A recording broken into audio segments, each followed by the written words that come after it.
后礼拜就要过年啊，观光署统计过年期间饭店的大房比例平均才过40%尔，是比去年更较歹。有学者认为，可能是因为欠工严重，饭店的房间才会开袂出来。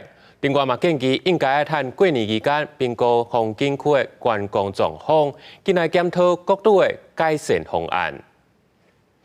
后礼拜就是旧日过年，今年过年连续假期有7天，真侪人真早就传好要出去耍。之前疫情的关系吧，大家被关太久了，对吧？那现在有机会的话，当然是会想要跟家人或朋友或出国玩会比较好。出国，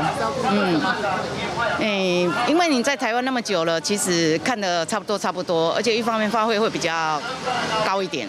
观光署统计显示，若是自过年前一天开始算，春节的前6天，平均订房率上悬的是苗栗县6成。过来是嘉义县57.75%，南投县56.17%，台南市是52.22%。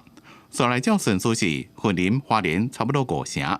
若是算规个春节的期间，平均每天的订房率是42.94%，甲去年同期比是下半。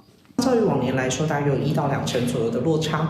那我们认为最主要还是有蛮多的客人选择出国。第二个部分呢，主要是因为今年的过年假期落点在寒假的后面，一结束过年马上就要开学，所以有蛮多的家长仍然是还在观望。相较于去年的连续假期9天整体的住房率相比较的话，只差了1.46。观光学者认为，今年旅宿欠工的问题真严重，真侪饭店根本就开不出房间。虽然是对订房率来看，各路市场复苏的情形是无够准，所以会当看娱乐区、风景区的人数，因为各路想要吸引更加侪人客，而且有新的吸引力。这种比较传统式热门的景点，它也不必然会受欢迎。大家会希望去找到以前没有去过的地方。你如何去创造一些不同的亮点？学者建议，若拄到过年过节的返乡的高峰，各地方政府会当规划有特色的套装行程，吸引民众回乡兼旅游，带动在地观光发展。记者综合报道。